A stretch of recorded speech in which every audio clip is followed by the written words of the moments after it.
I mean, Michigan State is a great team. Ariel Powers is a great player, but I think as a team, we know what we can do. We're confident. We've got a great coaching staff. We've got a great team behind us. So I think it's just we play our game. I don't think we necessarily need to worry about Michigan State, worry about Ariel Powers. They're a great team. Like I said, she's a great player, but I think we just got to play our game and know and be confident in what we do. Jordy, how would you describe your first year of playing basketball, and what's this experience been like so far for you, and how excited are you for this? It's been amazing. It's been so much fun to be with this team and to be with these girls. But you know what? It's been we've just come together, and it's been fun to watch us, like Coach said, persevere through a lot of hard times, and it's just brought us really close. And to get to be here in the NCAA tournament with my best friends is a dream come true. For the players, inquiring minds want to know, are there any restaurants or eateries that you're going to maybe try that you haven't tried while you guys are here? Yeah, well, one of my professors back in Belmont in class this past week, she congratulated us, and she's a Mississippi State grad, and so she told me about Obies, maybe, so I was like, maybe got to check that one out, but that's what she said before we left. We're going to, where are we eating tonight? Huck's. Huck's supposed to be a really good spot, so we're going tonight to Huck's.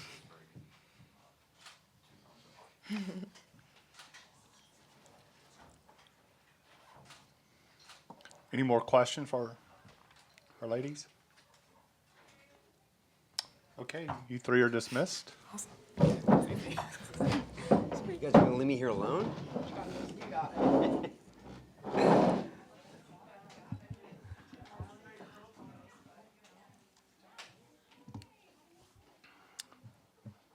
Okay, questions for our coach? I'll have to start off with the Chick-fil-A question. Can you tell me the tie between you and your wife and Coach Merchant, and how Chick-fil-A is kind of got the 6 degrees of separation? Yeah, this morning at the administrative meeting, head coaches meeting, Susie showed up with the 8-pack of Chick-fil-A chicken nuggets for me. My wife, 7 years or so worked for Chick-fil-A. Her brother's got his own store, and in the coaching profession, there's about 4 head coaches that know that my wife worked for Chick-fil-A. So every time they would come to Atlanta when I was at Georgia, they would want to go to Chick-fil-A. And so what Sarah's ended up doing, what she's done is Susie Merchant, Brenda Freeze, Bill Finley at Iowa State. We occasionally send them just a bunch of free Chick-fil-A coupons. So then when they're recruiting, they can get free meals. So oftentimes I think they're excited to see me on the road when they're not. They just want to know if they get any coupons. So Susie came up today and she said, "Here, please give this to Sarah and Chloe, and thanks for all the free meals they've got me." And it was just one of those funny things. But Does your wife still work for Chick-fil-A? no, she doesn't. She doesn't. Sarah with an H or without? I'm sorry. With an H. How excited are you to continue what you've been able to build off of, get a chance to go play again tomorrow and get back on the court? Tremendously. If you're playing at this point in the year, you've done something right. Doesn't matter what your record is at this point in the year. If you found a way to win your conference tournament, if you got an at-large bid, playing in the postseason, and not just the postseason, but playing in the big dance, it's what it's all about. And to get to do it with such a young team, you know, that's what's made it even more special, is to see the toughness mentally, physically, that our kids have played with. And, you know, just to get to take a trip like this is so big for your program. You know, the entire Belmont community, Nashville, you know, it's bigger than us. So we're just thrilled to get to be the people that get to carry it on and to compete, you know, tomorrow in an NCAA nationally televised game. Kind of what I asked Kylie about, you know, focusing on Ariel Powers. I know without like giving away game plan or anything like that. Is there a danger in worrying too much about one player? And what are your impressions of Michigan State and what they can do? You know, we've played a number of teams in our league this year that had very prolific scorers. Ariel Powers is a very prolific scorer. There's a reason why last summer I think she was MVP of the USA team. 24 points a game, 9 rebounds a game. She can score any way you cut it. So you've got to try to limit her. You're not going to stop her. You're not, because she's just that good. And she's not the only weapon they have. There's a reason why they made it to the Big Ten championship game. There's a reason why they compete for the Big Ten championship every year. They have a number of players that can get you. So I don't think you can. I don't think it's smart to focus on one player. And we've had some experience in our league of playing teams that have very prolific scorers and trying to limit them, but also you gotta pay attention to those other players. So I think we've had some situations like this. Now, have we played anybody like Michigan State? We sure haven't. Bigger, stronger, faster, quicker. There's a reason they're a 4 seed. There's a reason. There's a reason why they're a top 15, 16 team in the country. And top 15, 16 teams in the country aren't one-player teams. They have a number of players that can play. You know, they're all, what do you say, they're all in scholarship. They all can do something right. So, you know, can't just focus on her, but at the same time, we can't let her have 50. If that happens, it's going to be a long day. You mentioned that 6-game losing streak. What happened to kind of turn things around there? What was the turning point? Because I think you won 16, 17 or so. The losing streak was tough. And if you look at the teams we played in that losing streak, it was 6 road games. It was at Chattanooga, who's, as we all know, a very good NCAA tournament team with what they've done, not just this year but in the past.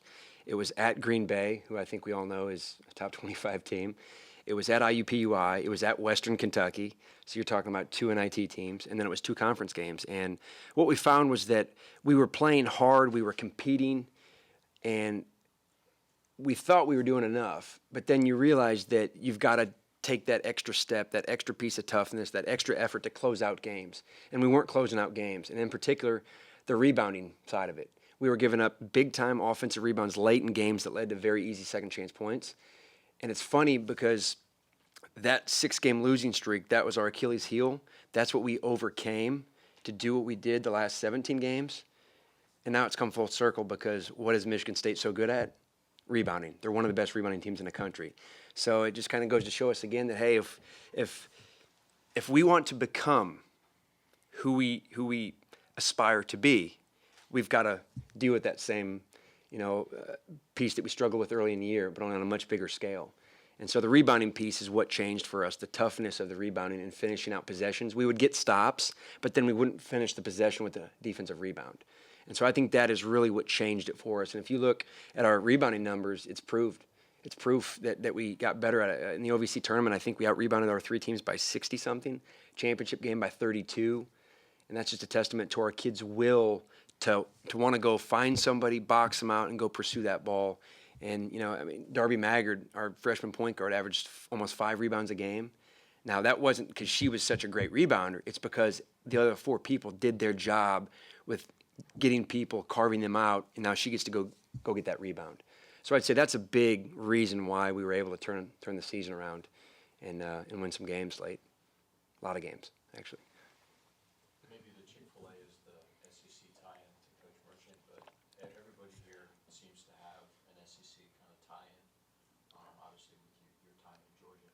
Can you talk a little bit about how the conference's reach seems to go into so many places and has influenced the women's game? The SEC conference? I got to work for the best. Andy Landers, one of the pioneers of the game. Pat Summitt, obviously. You look at what Vic Schaefer's done here. Vic was at A&M for a long time, but now they're in the SEC. What he brought from Coach Blair and what he's done here is tremendous with the fan base, with the program, top 10 program now. You just look top to bottom in the SEC, and it's easily one of the most competitive leagues in the country. And, I was fortunate enough to be in that league and to get to work under a Hall of Famer, and it helped prepare me, for running a program. And as you talk about the scope that it touches, it's a great conference, great coaches, great assistant coaches that became head coaches came from that league. It's, top to bottom, it's a great league. And, 9 teams in the NCAA tournament, enough said. We asked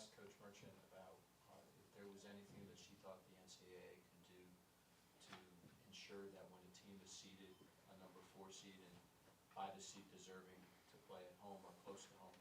Is there anything that you think the NCAA could do to make the seed stand and then like a team like Michigan State doesn't have to travel 13 hours away from home? I do know this. There's a lot of smart people in that room, those 10 people that picked those teams and those places and those seeds. They're smart people. They're in that room for a reason. So I'm not for a second going to think that I would know how to solve it, because I'm sure there's other issues out there that we don't know about that those people take care of. So I put the full trust in them and what they do and the way they come up with it, because I've never been in their shoes. And I don't know if I would want to be in their shoes and to be on that committee. But I think they do a terrific job. For them to give us a 13 seed and to play a 4 seed on a neutral site, I think is a great job. But no, it's every year, you see it on the men's side. Every year they talk about how everything changes, what you have to do, what you don't have to do. But here's the bottom line. If you want to be great, if you want to make a run in this tournament, you're going to have to beat somebody somewhere on a neutral site, a home site, this, that, the other. But that's what this is about. We when I was at Louisville, we beat Baylor at Oklahoma City, and we didn't. If you're thinking about those things sometimes, I think you're missing the opportunity that these young people have to compete in the greatest tournament in the country in March. So I think it's. I try not to worry about it, and maybe at some point it'll be an issue with where we're at seed wise. But I'm just grateful to be here, and grateful that those people, put us in the tournament, even though we won the league. But In terms of where the women's game is now, too, we also talked with her about having NCAA tournament games on the home court of one team. She raised a really good point. Big Ten, ACC, SEC, a lot of the conferences do not play their conference tournaments on the home court of one of the team members. I think several years ago, the NCAA tried to go away from home sites. Where do you think women's basketball is? Do we need to go back to hosts to stay at home sites, or go back to more neutral sites? Attendance? How does all that all figure out? I've been on both sides of that coin, where when I was at Louisville, we hosted the first and second round. We had 9,000 fans. So I agree with that. I've also been on the side where we went to a neutral site and there was hardly anybody there for any team. And I think to build this game, we want fans. We want fans to experience this. We want them to be able to bring the young ladies, young kids to see this. And I think sometimes that, maybe it's a disadvantage that you have to play on someone's home court. But for us to grow the game, for us to have these atmospheres that are great atmospheres, like Mississippi State fans, they're going to come out and they're going to support this team. And it's going to be a lot of people here. But that's part of it, Every fan base is different in the country. You look at Big Blue Nation with the men, they're going to travel no matter where they go. And that's what people have to deal with when they play them. And that's okay. And I think part of it is your fan bases. We got to do a job as head coaches to grow our personal brand. And that's on us. And that's on the product we put on the court. That's the people that we have on the court that we put out in the community. And so I don't see it as a negative. I see it as an awesome challenge to be able to go somewhere and to beat a really good team on their home floor, because that's what this is about. Sooner or later, you got to beat someone with a good crowd. And I'm not going to split hairs about it because I'm just so happy to be here.